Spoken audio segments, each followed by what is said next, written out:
ladies and gentlemen, we are going to start the last session of the day, and the last session pertains to preparation of a project report. Call it as a project report or business plan or bankable business plan, all one and the same thing. Or viability report, feasibility report. So these are the words which are interchangeable.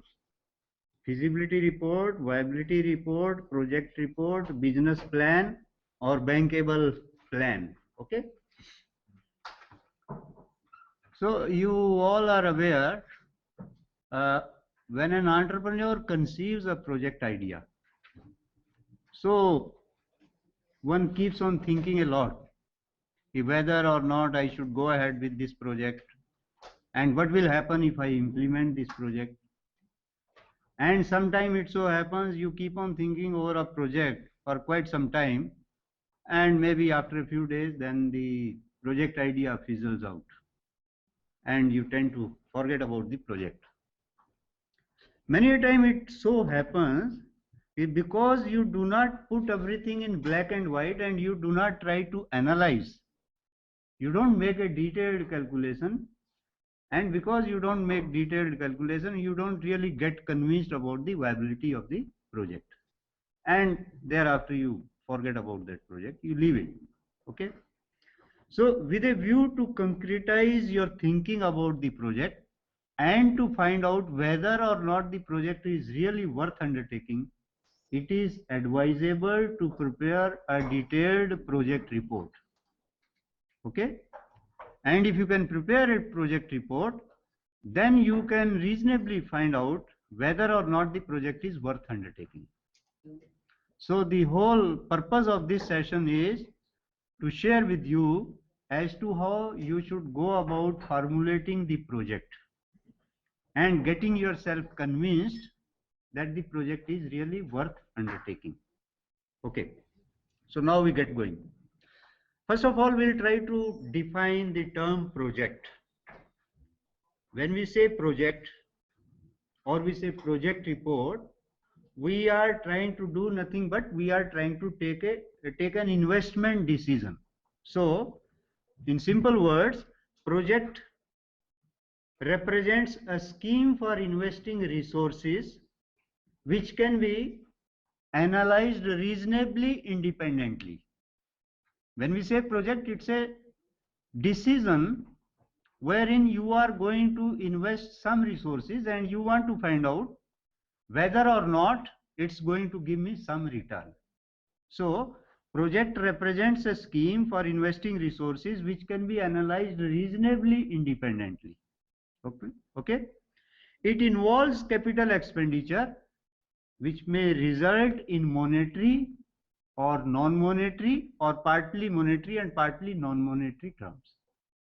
So it's an investment decision from which you are expecting some returns. Returns could be in cash form, or it could be in kind, or it could be partly in cash and partly in kind. Okay. So it's basically an investment decision. Now in this simple definition of a project, I have made use of the word capital expenditure. For all of us, it's important to understand what exactly are the capital expenditure, or in other words, what's the nature of capital expenditure. Capital expenditure will have three distinct features. These three distinct features include, when we talk of a capital expenditure, it's long term, it would always be long term. Okay. That means you invest money today, you can't expect overnight windfall profit. So whatever benefit the project is going to give you, this benefit is going to come over a period of time. That means benefits which will accrue from the project, they are going to accrue only over the long run. Number one. Secondly, the amount which gets invested in a project as a capital expenditure, it's irreversible in nature. What do we mean by irreversibility? Once we have invested, we cannot reverse. Exactly. In simple words, money once invested invested for all times to come. Then you cannot think of withdrawing that money. It has gone into the project. So capital expenditure would be irreversible in nature. They'll have long-term impact. And the third important thing is substantial outlay. By substantial outlay, I mean depending upon the financial background of the promoter, the amount of money which is going to be invested as capital expenditure, that amount is going to be quite substantial. Now, when I say quite substantial, that means substantiality would differ from individual to individual. For a person who happens to be a first generation entrepreneur, coming from agriculture background or service background, maybe 10 lakh rupees is quite substantial. But for an entrepreneur who belongs to an industrialist family, say somebody belonging to Tata, Birla, Dalmia's family, even 100 crore rupees may not be substantial. So the term substantiality has to be looked into accordingly, depending upon the financial background of the entrepreneur. Capability of investment. Yes, then you got to see whether or not this amount is substantial, keeping in view the background, financial background of the promoter. Now we proceed further. Considerations in project evaluation. When we evaluate any project, three things are crucial. And the three things which are crucial in any project, they would include basically cost, return, and risk. When you think of getting into any project, you would definitely be worried about how much is it going to cost me. And if something costs you, naturally you got to be worried about what is it which it is going to give me. What are going to be the return from this investment? And you know, the return which we get from any project is always associated with the risk involved in it. And they say higher the risk, higher the return, lower the risk, lower the return. So it's basically when you take an investment decision, you got to keep in mind what are the costs involved in the project, what are the kind of returns I can expect from it, and how much is the risk involved in this project.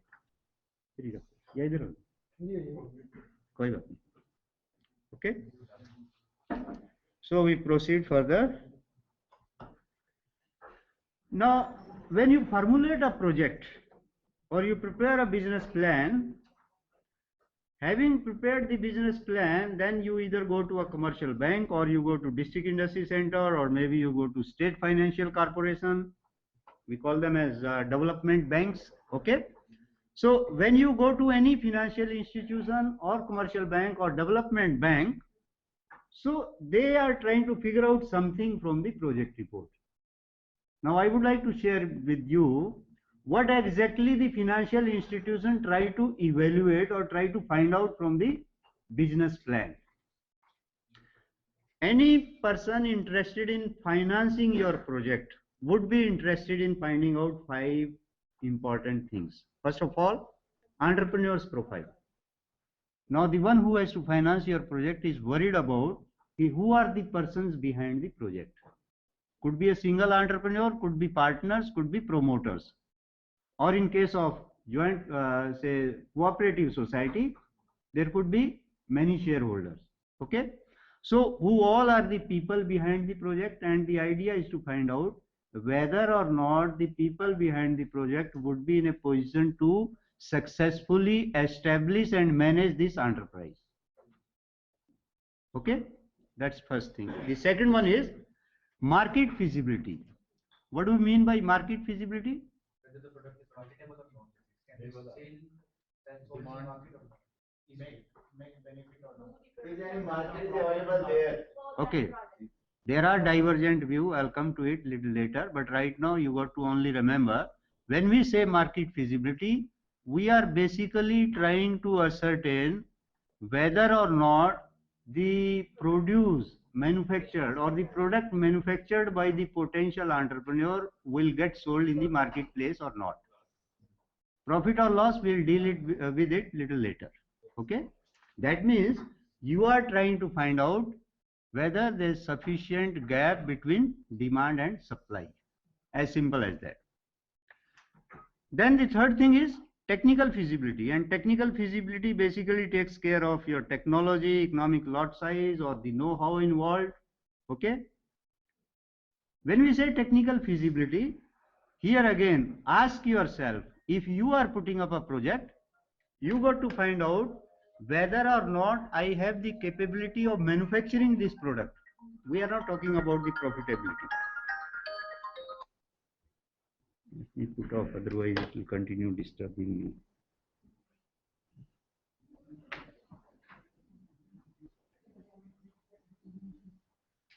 Sorry for the interruption. Okay, so technical feasibility basically takes care of whether or not you have access to technology, you have access to know-how, climate is favorable, and it basically answers your query whether or not you have the capability and infrastructure of manufacturing the proposed product. As simple as that. Third comes next comes financial viability. Now that's where we got to be concerned about the return, adequacy of return, or the amount which you generate at the end of the year. Okay. In fact, different people, they have their own important role. People who are in production, they are also important. People who are in sales or marketing the product, they are equally important. And people who are managing your finances, they are also equally important. So many a time we feel we should be in a position to manufacture something. But a person who is the marketing guy, marketing manager, he or she always feels the manufacturing is no problem. You got to have infrastructure, you got to have know-how, and manufacturing is no big deal. Manufacturing is easy. The real problem lies in marketing it. But there are people who think otherwise. The person who is sitting in finance department, this person probably feels even marketing is no problem. You can sell any amount of goods and services in the marketplace provided you do not ask for the money back. Don't ask for the money. You can push any amount of product in the marketplace. So manufacturing is not difficult. Selling is not difficult. The real problem lies having manufactured, having sold it in the marketplace, having realized money.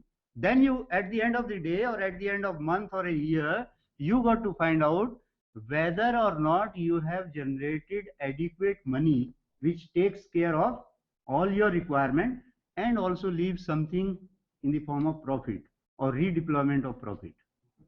And that's what the financial viability is all about. Okay, after meeting all expenses, what is it you are left with? And is that adequate?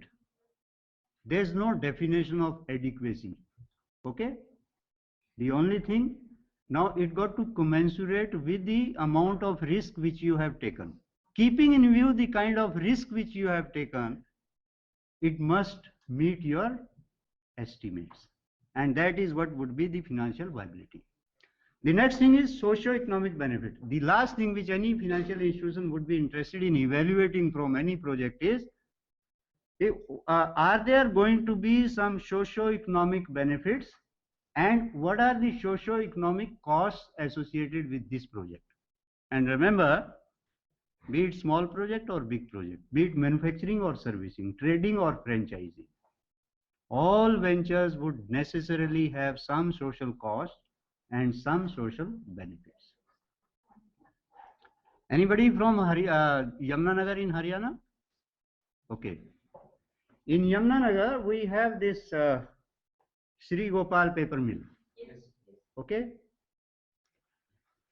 Now, before this paper mill existed over there, people used to sleep on the roof of their houses, okay, during May and June, and they used to have a very sound sleep. But today, if in the month of May or June, you try to sleep, okay, and in the morning, if you are making use of a chadar or something, in the morning you can collect some dust, maybe at least 10-20 gram, okay. Don't you think that's a social cost being created by that paper mill?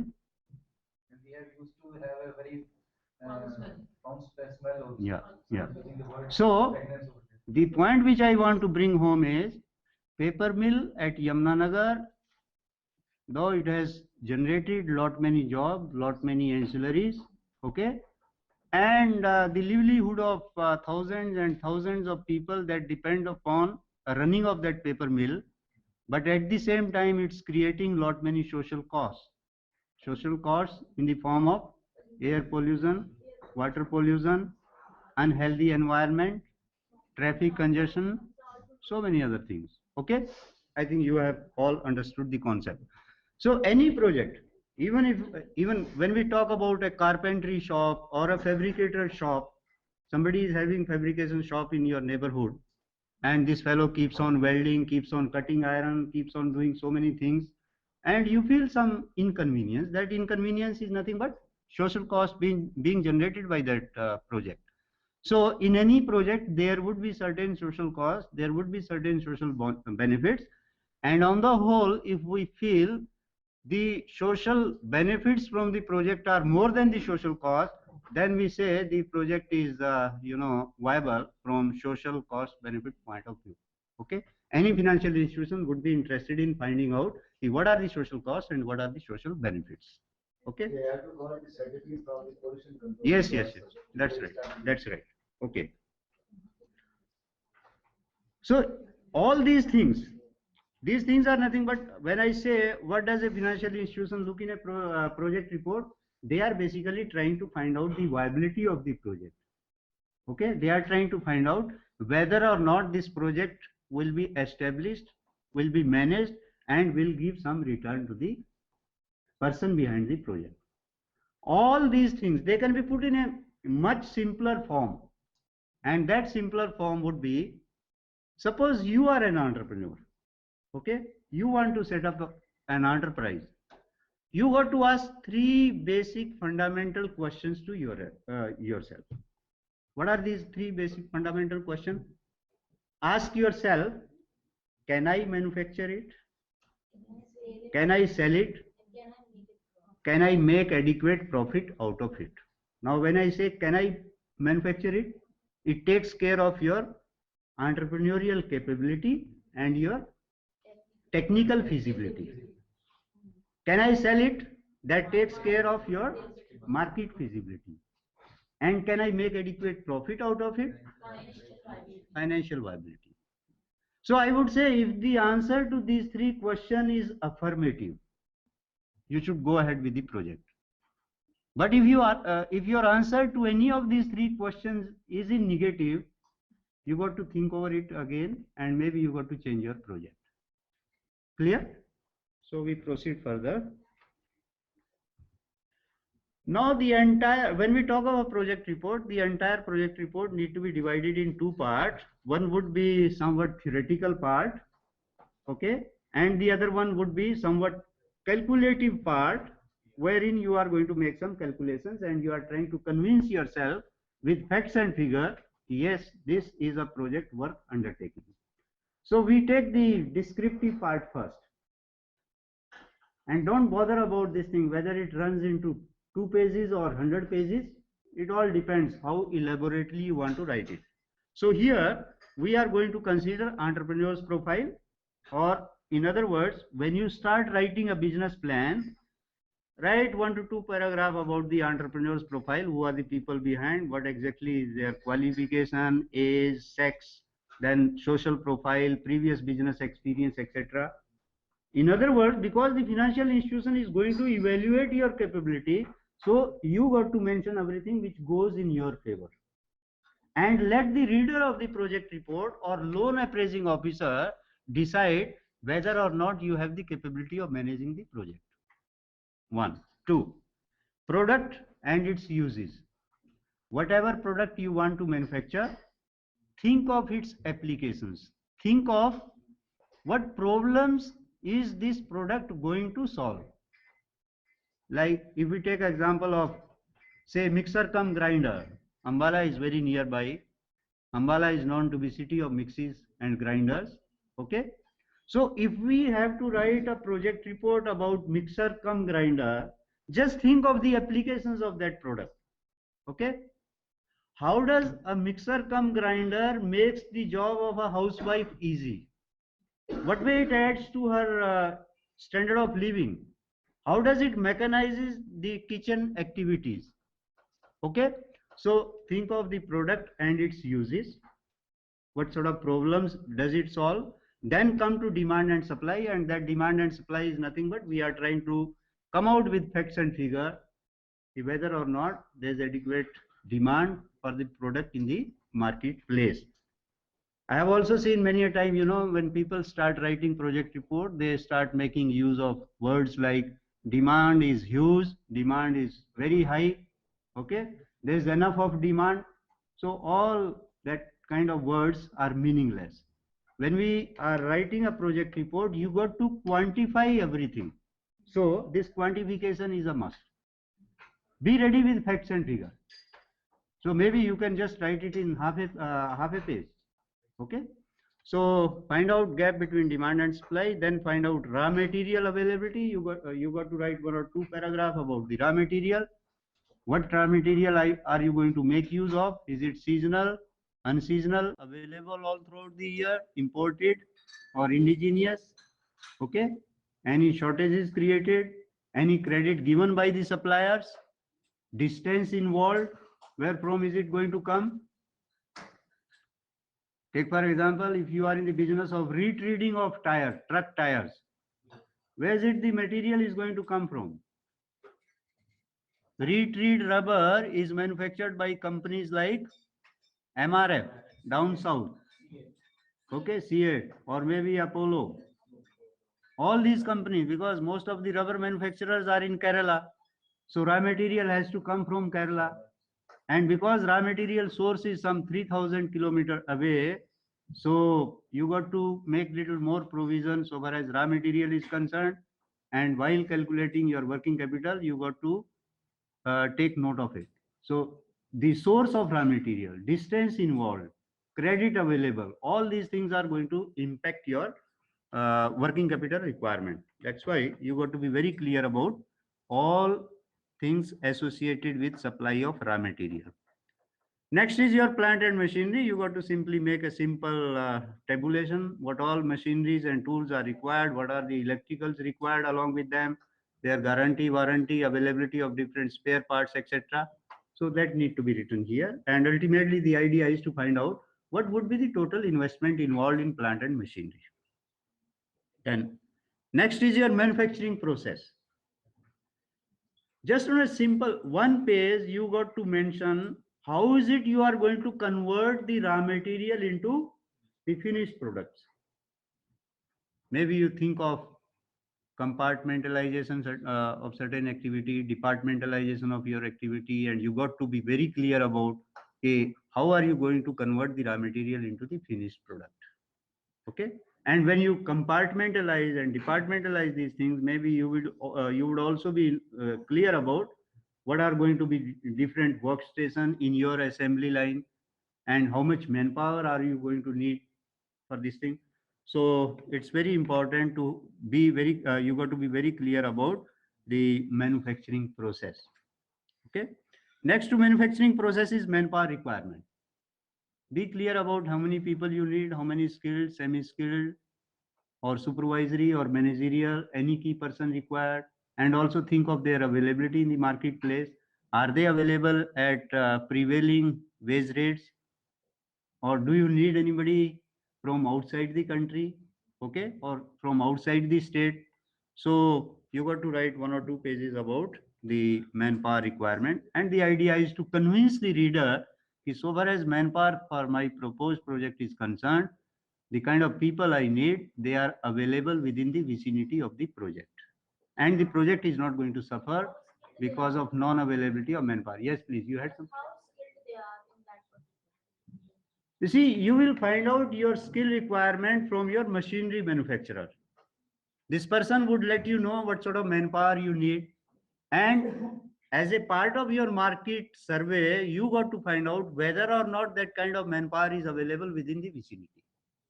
Okay. So level of skill would be described or told to you by the machinery manufacturer. Then next is your financial arrangement.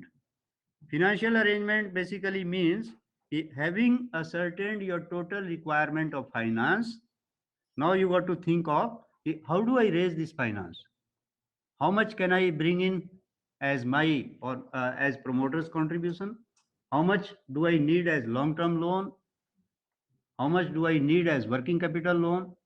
Or if at all there's any gap, can I avail some subsidy, some incentives, or can I even raise some money from my friends, relatives, from my family members? The idea is whatever amount of money you need, so you should have access and you should be resourceful enough to organize that amount. Okay. So that's your financial arrangement, and financial institutions would even prescribe some ratios. Okay, how much will come from bank and how much you got to bring in. So all those ratios, etc., they also got to be kept in mind. Like debt equity ratio is one ratio which has to be kept in mind. What could be the maximum amount of debt and what would be the minimum amount of equity, which is nothing but promoter's contribution. Next to financial arrangement is your marketing arrangement. Marketing arrangement basically deals with having manufactured the product, how do you make it reach to the end consumer? Are you going to sell it directly or are you going to have some middlemen? If you are going to have middlemen, then what would be the amount of credit given to them, or what would be the commission allowed to these people? What would be your terms of condition? What would be the geographical area a particular dealer will cater to? So all these things are important and they are going to be covered under the marketing arrangement. And finally, you got to be ready with the implementation schedule. The whole idea of making the implementation schedule is to have fairly good idea about how much time is it going to take you from concept to commissioning. Concept means you got an idea of starting an enterprise, and commissioning is when you have had trial runs and you got to start commercial production. So what would be the total amount of time involved in this setting up of the project? And greater the time involved, more are going to be the cost escalations. Okay, shorter the time, lesser the cost escalations. You got to even keep provision for cost escalations, etc., which we usually term it as contingencies. So this would be the theoretical part of the project report. Now, site selection or electricity and all they are covered in plant and you got to wait for some time. Let me complete. If you do not get answer to your query, then you better ask me. Okay, all these things are inbuilt. Okay, now we got to be a little clear about, after all, why do we need project report? I won't spend much time on this thing. We'll quickly discuss these points. First of all, if you want to avail term loan or working capital loan from any bank or financial institution, they would definitely ask for a copy of project report.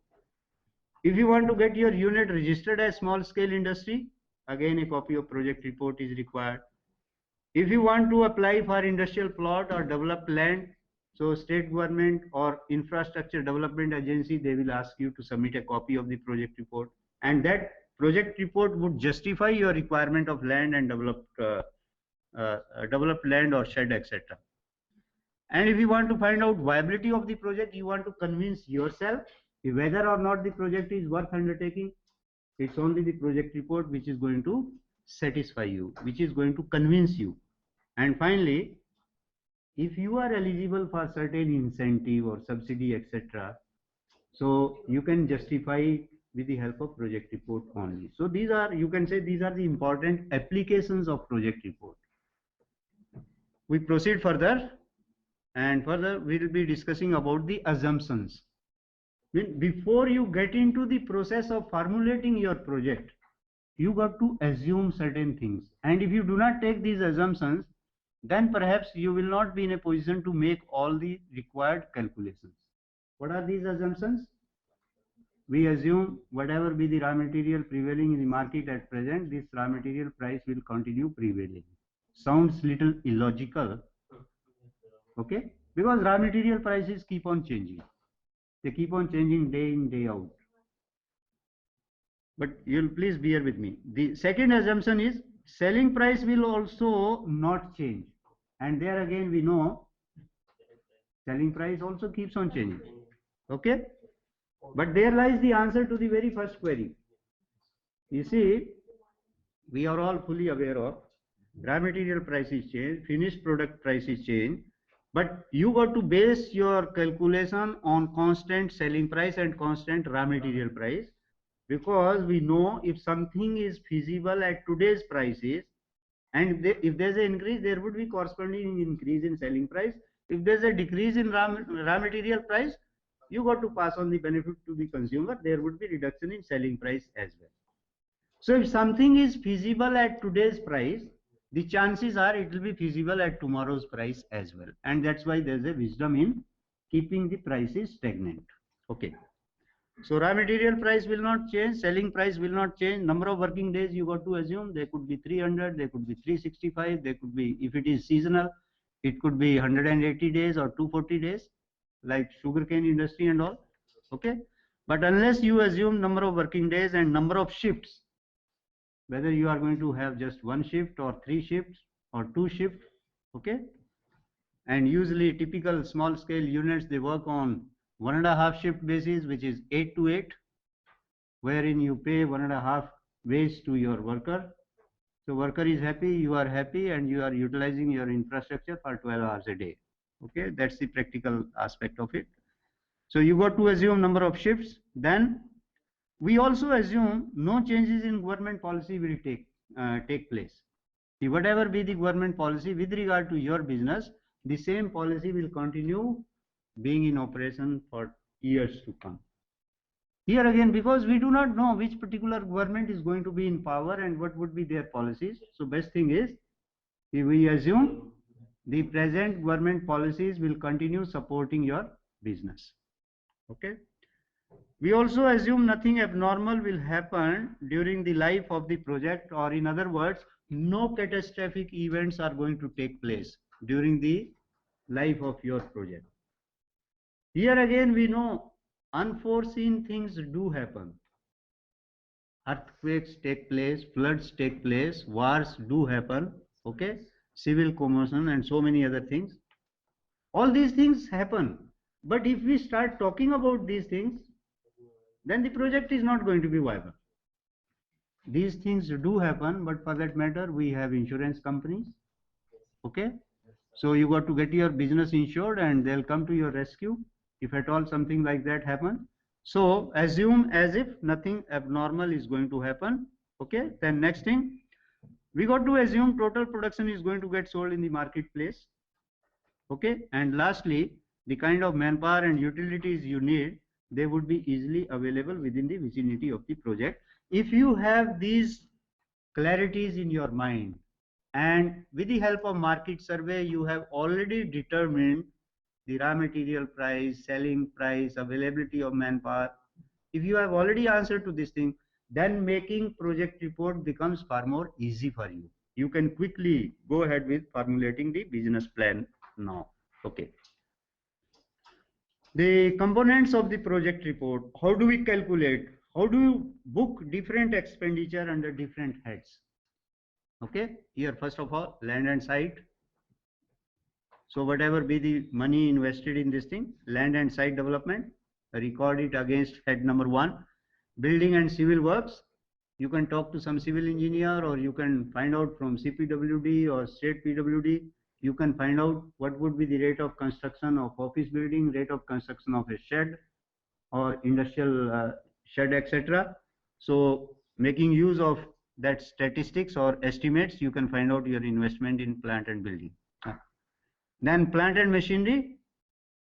So plant and machinery, you will be provided estimate by the machinery supplier. Technical know-how, if at all any technical know-how is to be imported or to be taken from any R&D agency, so they'll let you know their terms and conditions for supply of technical know-how. So all expenditure on technical know-how need to be booked against item 4. Expenses on foreign technician and training may or may not be applicable, but if it is applicable, record it here. Then miscellaneous fixed assets. In addition to main plant, machinery, land, building, site development, etc., there are quite a number of expenses which are, there are certain assets required. Okay, like take for example, maybe you need some two-wheeler or four-wheeler, you need some air conditioner, you need furniture, fixtures, fittings, etc. Okay, you need some testing laboratory. So all these such like items, they'll fall under the category miscellaneous fixed assets. In addition to main plant and machinery required for manufacturing, so these are added other miscellaneous assets. Then next item pertains to preliminary and capital issue expenses. If you happen to be a limited company and if you are planning to come out with public issue, so capital has to be raised, underwriting commission has to be paid, there are certain capital issue expenses, there are certain other promotional expenses, okay, brokerage, etc., and processing loan, processing fee and all. So they will all fall under preliminary and capital issue expenses. Book them here.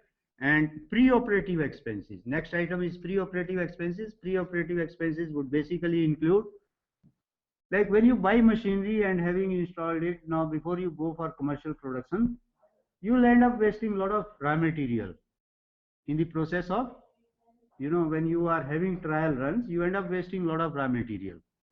You got to stabilize on commercial production, so raw material gets wasted. Before starting commercial production, you want people around you to know, okay, you have established this venture and it's going to be inaugurated on such and such day. So inaugural expenses, you end up spending quite a good amount of money on that.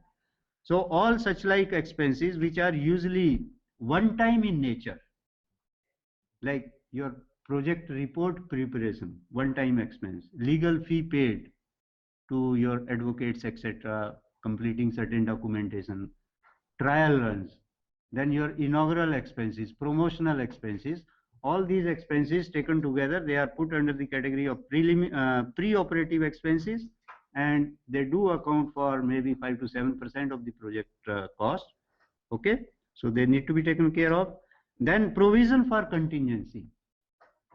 Earlier I referred to this thing, try to find out total time taken in implementation of the project, and depending upon the total time taken, then you got to find out what should be my reasonable provision for contingency.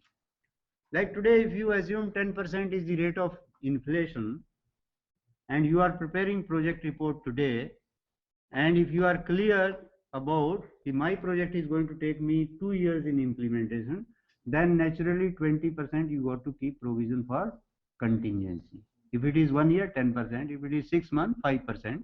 So otherwise, if you do not keep this provision, it may put you in serious problem during project implementation stage. Financial institutions also agree and they do finance provision for contingency. Last one is margin money for working capital. I suppose by now you must have had some lecture on working capital. Have you had lecture on working capital? So when it comes to total amount of working capital, entire amount is never financed by the bank. Part of it you got to bring in, and the money which you bring in, that's what is known as margin money for working capital. Okay. I think I can afford skipping it. These are components of working capital which basically include your raw material, consumable, packing material, finished goods, bills receivable, and establishment expenses. That's where the circulating money really gets stuck. I assume you are already through. Yes, and I am not even going to discuss sources of financing of working capital, because that must have been talked about. Okay. Again, the simple thing like where all the raw material, money gets stuck. Basically, as a business person, you introduce cash into the business. Okay. And when you introduce cash into the business, then you make it pass through different stages. From cash it becomes raw material to work in progress, and from work in progress to finished goods.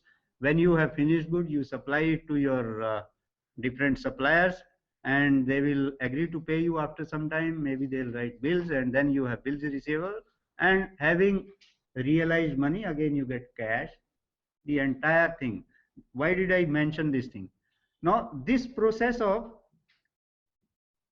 introducing cash into the business, completing the cycle, the time taken in completing the cycle is what is known as the duration of business operating cycle. I don't know whether you are aware of this concept or not. This is something which is extremely important. Duration of business operating cycle. Okay, because your requirement of working capital is going to depend upon two things: at what percentage of capacity utilization you are operating, and what exactly is your duration of business operating cycle. So if you know these two things, you can make fairly good judgment of your working capital requirement. Okay.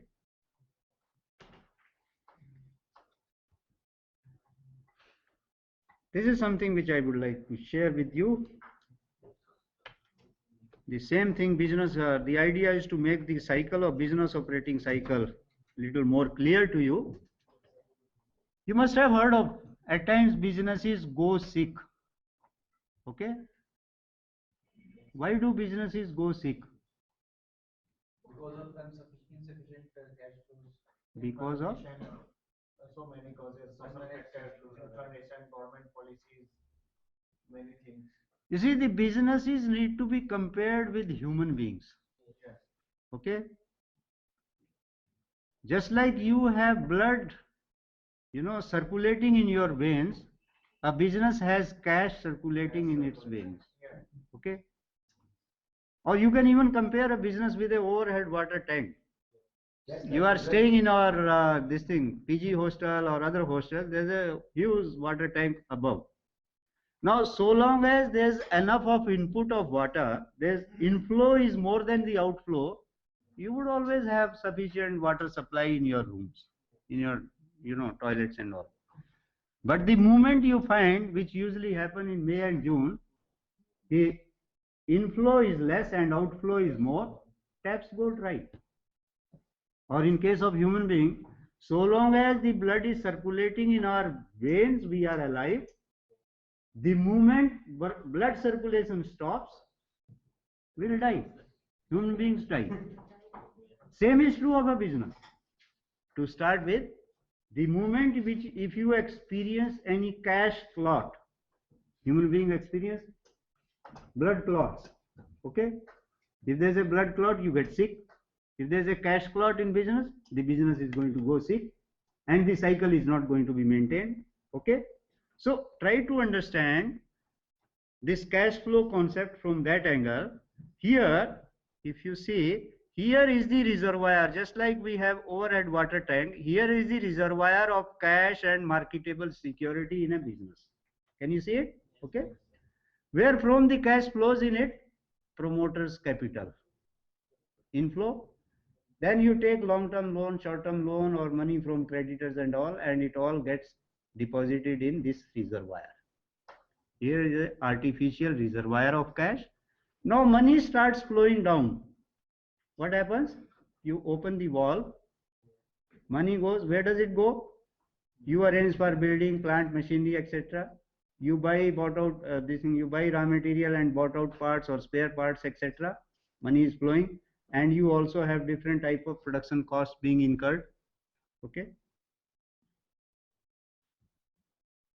right?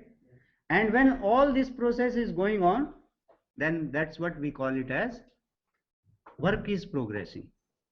The work is in process. Goods are being manufactured.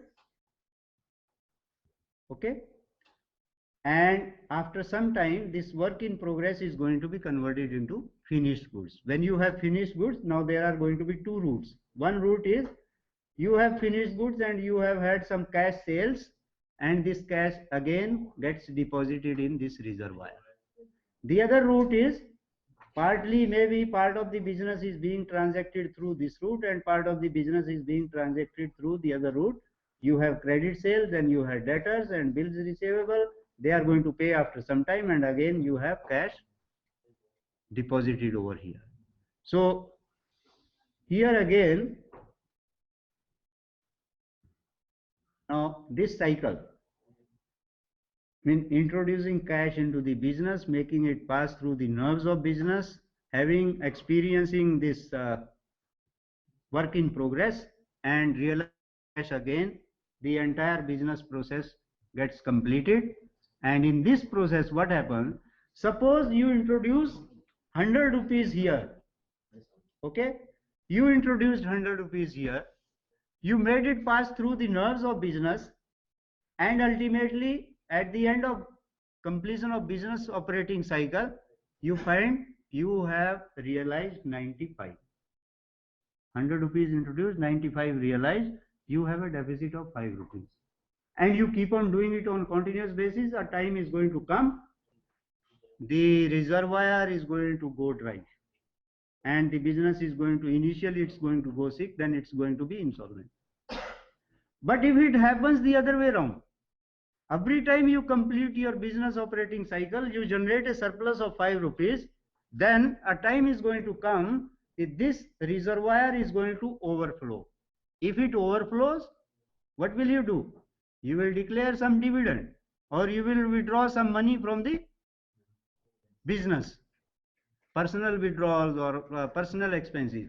Also, you would then think in terms of, okay, I had taken long-term and short-term loan, why not I start paying it back? Okay, so this was the conceptual framework of how money gets into the business and how do you really, manage all this.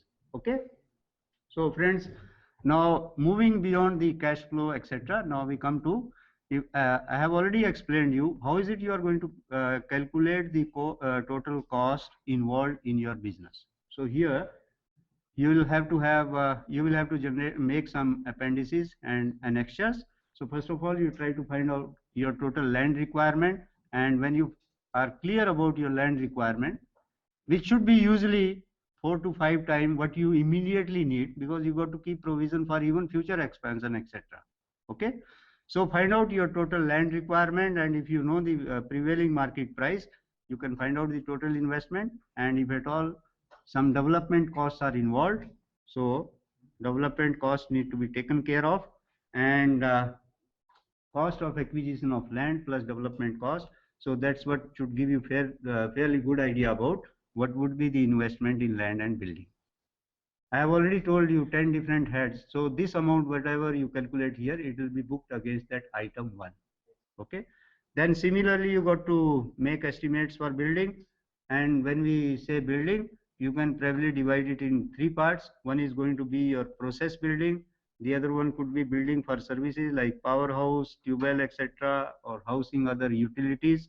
Okay. And then also you would need some administrative building. You would need some building for storage, etc., or godowns, etc. So all these 3 taken together, whatever be the investment involved. And I have already told you, you can get in touch with CPWD or state PWD, find out the rates, and you'll have a fairly good idea about the investment in buildings, etc. Third one is your plant and machinery, simple format.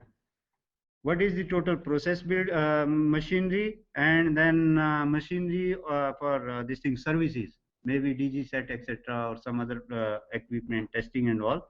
So simple format, what are their technical specifications, how many you need, and then total cost involved in that. So the idea is to find out the landed cost of plant and machinery, and when you find out ex factory price, then add taxes, octroi, installation expenses, etc. Okay, and local taxes, all those taken together. The idea is to find out what would be the installed cost of the plant and machinery. Similarly, you can make some calculations about preliminary and pre-operative expenses, which basically include registration and company formation expenses, preparation of project report, which is again a one-time expense. Okay, training and traveling expenses. The staff, before you get into production, you got to get your people trained. Then establishment expenses, startup expenses, etc. And finally, miscellaneous expenses not booked above, but they do get incurred. Okay, So this need to be taken again. We can make use of it elsewhere. I have already told you. Okay. Manpower estimates, you got to categorize your manpower like manager, accountant, typist, operator, skilled, semi-skilled, etc. And assume how many you need, find out their monthly salary, add some 10 to 15% towards benefit in the form of bonus, ESI, other statutory benefits. And the idea is to find out monthly wage bill and annual wage bill, because when you got to calculate your cost of production, this figure is required there. Okay. Now we proceed further. Appendix 6 pertains to administrative overheads, which will basically include your rent and taxes in case the building and premises are on rent.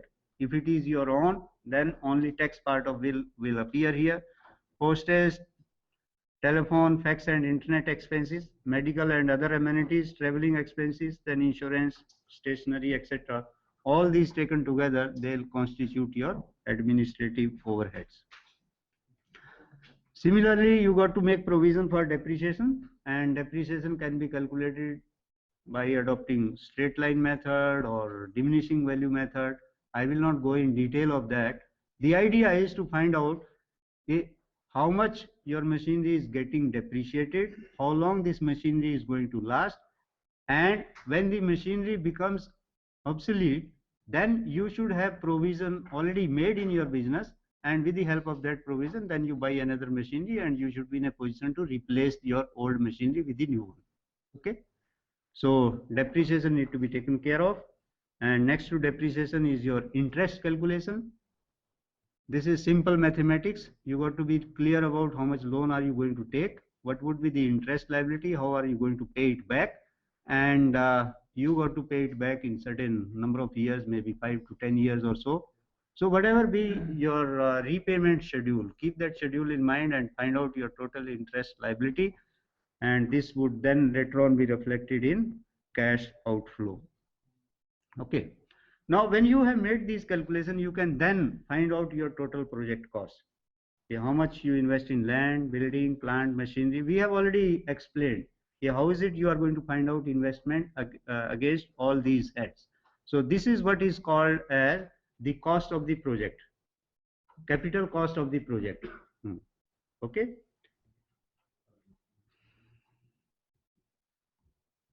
I think this working capital I'll skip because you have already had session on working capital.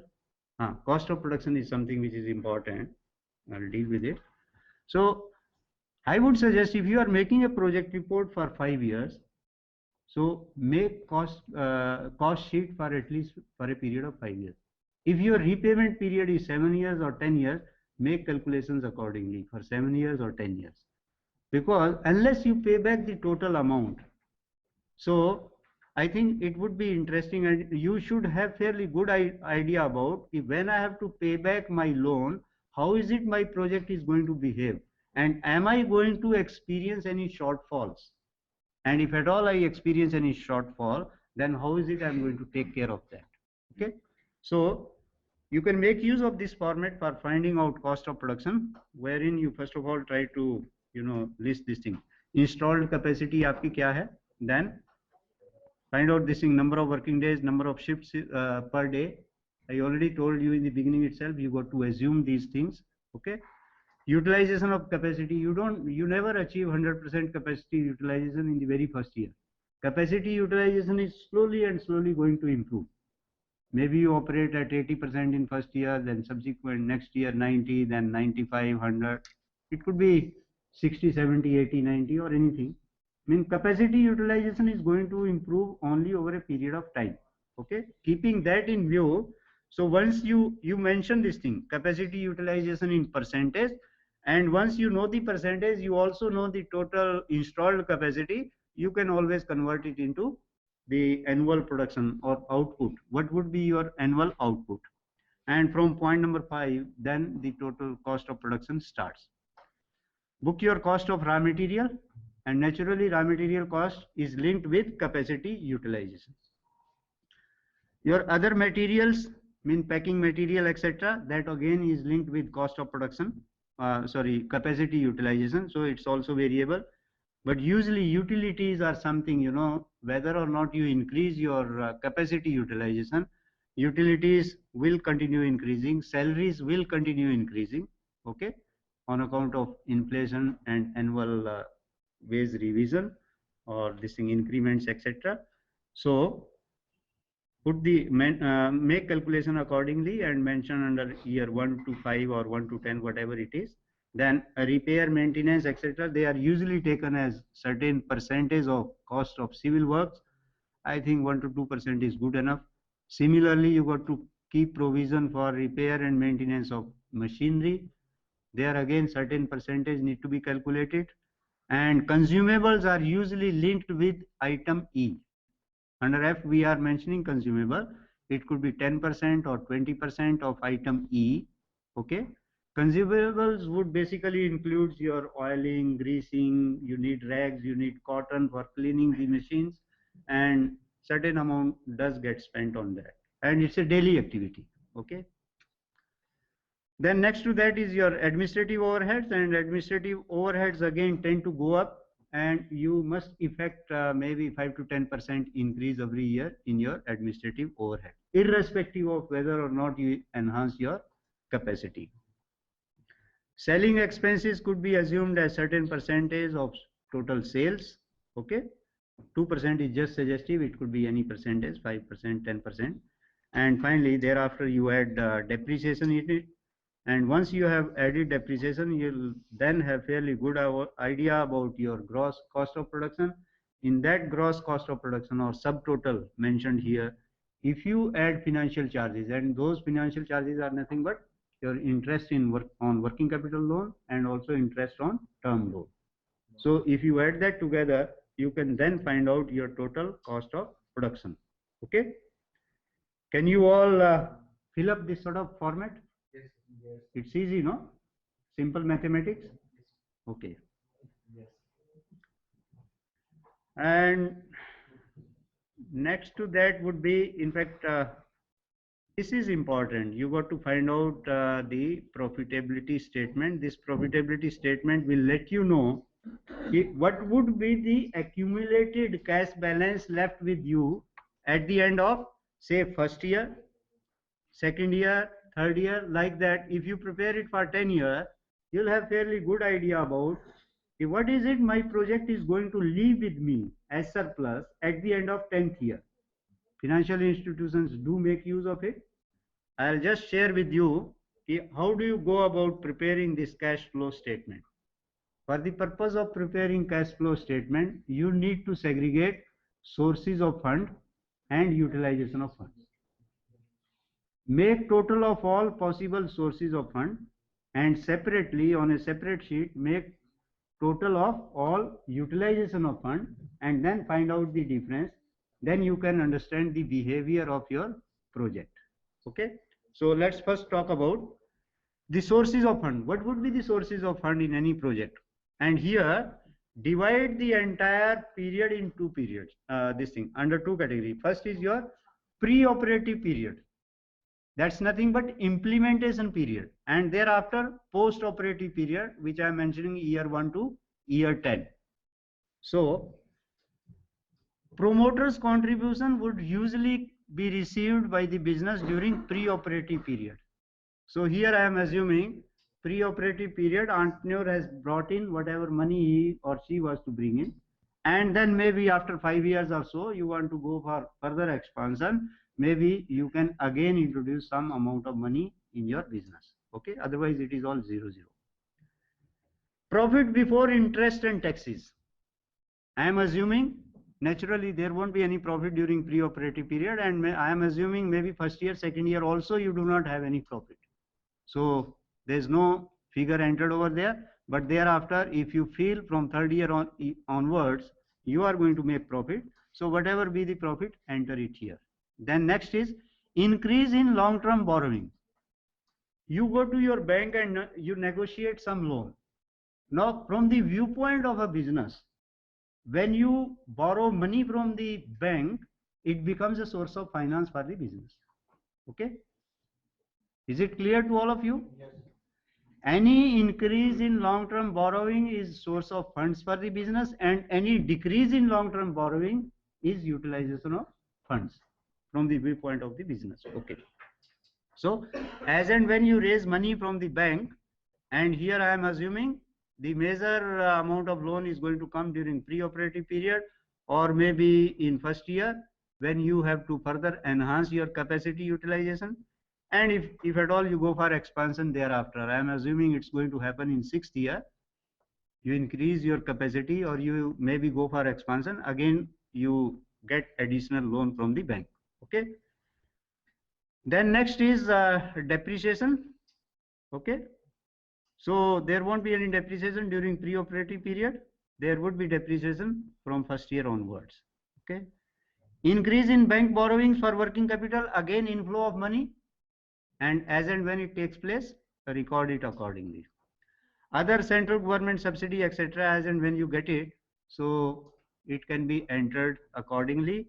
Any unsecured loan taken from friends, relatives, etc., that can be added back. So these are all possible sources of funds. These are the possible sources of fund. If you have taken care of that, so you are having fairly good idea about what amount of money are you going to mobilize for the purpose of your business and have this subtotal. And next is your disposal of funds. Now, how is it the money which you have collected or the money which you have with you, where is it going to be spent? First of all, it's going to be spent on capital expenditure. Capital expenditure, I told you in the beginning itself, nature of capital expenditure. In fact, almost 60 to 70 or even 80% money is going to be spent here. And it's going to be spent during the initial pre-operative period only. Okay. Or maybe later on when you go for expansion. So there again the money is going to be spent over there. Increase in current assets. What are our current assets? Debtors, receivables, stock. What else? Marketable securities, Raw material. Okay. You see, when your current asset increase, in a way, more money is going to be involved in it. More money is going to get stuck over there. So that amounts to utilization of funds which are available with the business. Okay. As and when current assets increase, so you got to make the entry accordingly. Then next is decrease in long-term borrowing. You have taken loan from the bank. Okay. And bank expect you to pay back maybe twice in a year. Maybe you start making payment from the very first year, or maybe you enjoy some initial gestation period and thereafter you start making repayment. So as and when you pay back, that would become source of utilization of funds for the business. Okay. So decrease in long-term borrowing is nothing but repayment of loan. Then a repayment of unsecured loan. Naturally, you are not going to repay during the pre-operative period. As and when you pay it back, so consider it as source of utilization of funds. Then interest charges are definitely outflow. Taxation is outflow. And then you got to add it together. You will have the subtotal B. Okay. And then try to find out difference between subtotal A and subtotal B. If it is in negative, then naturally you will experience some shortage of cash while implementing your business, and you got to be ready for that. In fact, bankers make this exercise just to find out whether or not you are going to experience any cash shortage while implementing and while running your business. And having prepared this table, if you do not experience any shortage of cash, so then it's all going to be smooth going, and business is going to be considered as a viable business. Okay. That means you would be in a position to honor all your commitments. जो repayment schedule आपने बनाया है उसके मुताबिक you will be in a position to honor your commitment. So this cash flow statement is something which is extremely important, and be your business small or big, trading or manufacturing or servicing. So make this exercise, convince yourself, and given the kind of calculation which you will have here, you will yourself get convinced whether or not this business is worth undertaking. Okay. So friends, I think this part we can skip. Let's not go in that much of detail. So I think we should restrict ourselves up to this cash flow statement. If you can do that much, you would have fairly good idea about the viability of your business. You'll get convinced, and if you are convinced, then naturally when you have you or any of your student, I am thinking it from the entrepreneur's perspective, when this person gets an interview call from the banker, okay, this person got to explain everything to the loan appraising officer, so he or she would be in a position to convince the banker. And if you can convince the banker, then your project is through, you'll get the money. But if you fail in convincing the banker, then naturally the project is not going to be financed. So what we have discussed in this session, we discussed about the project, the kind of risk, return and reward associated with businesses. We explained as to how you need to go for preparation of project report, what are different assumptions involved in it, and how do you make the sequence of putting different inputs, the data which you have, how do you utilize that data, and how do you prepare a viable business plan which can convince the banker and you can get your business financed. So I suppose most of the things are clear to you. I am leaving the soft copy of this presentation here. You'll have access to that. Now, if you have any questions, you can always pose your queries. I have a little bit doubt. In sources of fund, you mentioned depreciation. So what is the logic of that? You see, the amount of depreciation, what happens is, you charge depreciation, you create a depreciation reserve, the money is available at the disposal of the entrepreneur, Yes. right? Because it's non-cash expenditure. It's a non-cash expenditure, hence it becomes a source of finance. Right. If at all there is any emergency, that money is available with you. Okay, that is the logic. Okay. But still we have not disposed it. Because it's going to be disposed maybe after 10 years, 15 years, when the machinery becomes totally obsolete. Then you are going to, you are going to utilize that depreciation reserve, and you are going to buy a new machine. Unless you spend it, the money is available with you. That's the logic.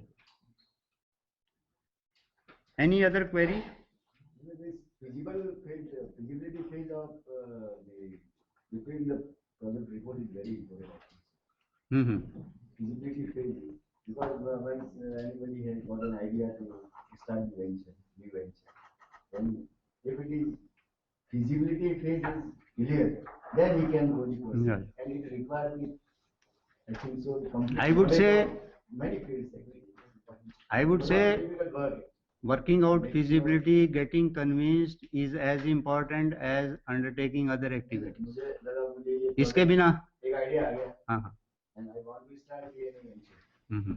Lending, ठीक है, फिर finance तो हो जाएगा, bank से हो जाएगा और कहीं से हो जाएगा. लैंडिंग है, या उसके फील्ड के टेक्निकल एक्सपर्ट्स नहीं है, either something is not. Yes. In fact, if you have understood this format, then you would appreciate it. This format forces you to think over all associated aspects of business. You should be a good manager. And yes, and unless you take care of all associated aspects, you would fail somewhere. It requires a lot of knowledge. Yes. To prepare the project. It requires knowledge.